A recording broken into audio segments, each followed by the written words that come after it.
নমস্কার। আপনারা শুনছেন B Bangla TV news podcast. সঙ্গে আছি আমি আপনাদের হোস্ট স্বস্তিকা।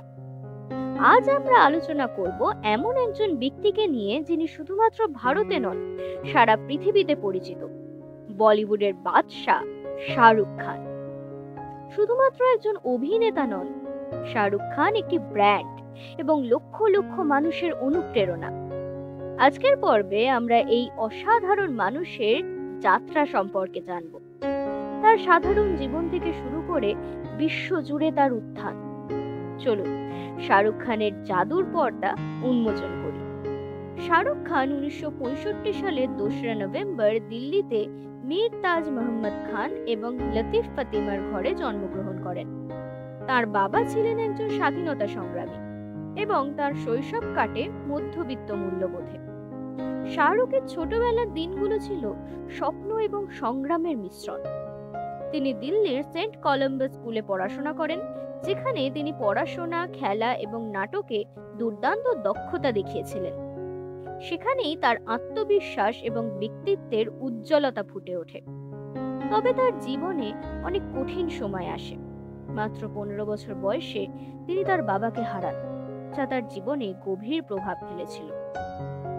হংসরাজ কলেজ থেকে স্নাতক শেষ করার পর তিনি জামিয়া মিলিয়া ইসলামিয়াতে গণযোগাযোগ বা মাস কমিউনিকেশনে মাস্টার্স করতে শুরু করেন। কিন্তু ভাগ্য তার জন্য অন্য কিছু ঠিক করে রেখেছিল। অভিনয়ের প্রতি ভালোবাসা তাকে দিল্লির থিয়েটার জগতে নিয়ে যায় এবং পরে তিনি ফৌজি এবং সার্কাসের মতো টেলিভিশন শোতে অভিনয় শুরু করেন। তবে বলিউডে জায়গা করে নেওয়া সহজ ছিল না। কোনো পারিবারিক পরিচয় ছাড়াই শাহরুখ 1990-এর দশকের শুরুতে মুম্বাইতে পাড়ি জমান, কেবলমাত্র স্বপ্ন আর সাহস নিয়ে। 1992 সালে শাহরুখ খান তার বলিউড যাত্রা শুরু করেন দিওয়ানা ছবির মাধ্যমে। এতে তিনি প্রধান চরিত্রে ছিলেন না, কিন্তু তার প্রাণবন্ত অভিনয় এবং ক্যারিশমা সহজেই নজর কেড়ে নেয় দর্শকদের। একই বছরে তিনি চমৎকার এবং রাজু বন গয়া জেন্টলম্যান ছবিতে অভিনয় করেন। শাহরুখের বিশেষত্ব ছিল তার ঝুঁকি নেওয়ার সাহস। যখন বেশিরভাগ অভিনেতাও নেতিবাচক চরিত্রে অভিনয় করতে দ্বিধা করতেন, শাহরুখ সাহসিকতার সঙ্গে বাজিগর এবং ডরের মতো ছবিতে অভিনয় করেন। এসব ছবির মাধ্যমে তিনি প্রমাণ করলেন যে তিনি বহুমুখী অভিনেতা এবং সাহসী।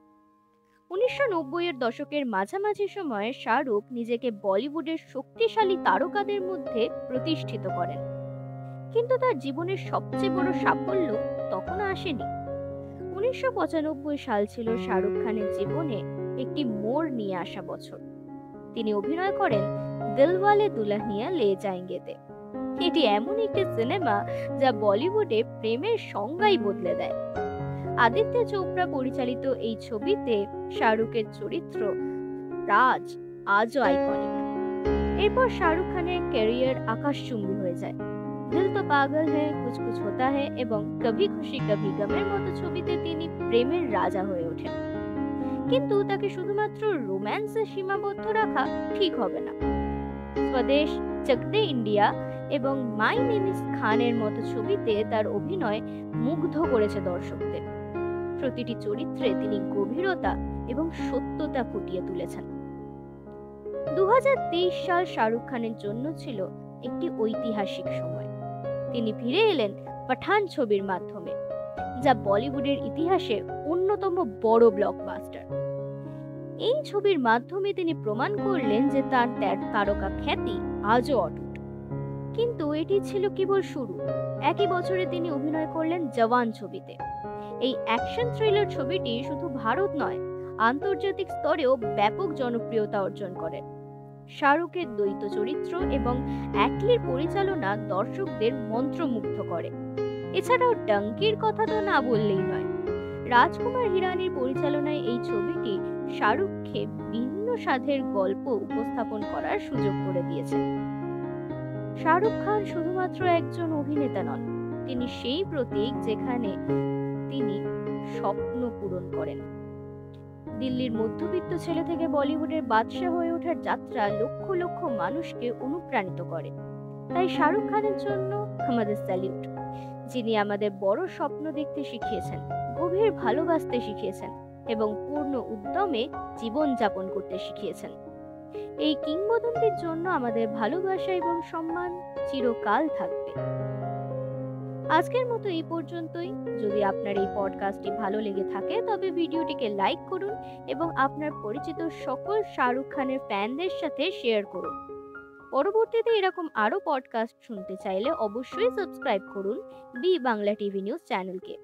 পডকাস্টটি সম্পূর্ণ শোনার জন্য ধন্যবাদ।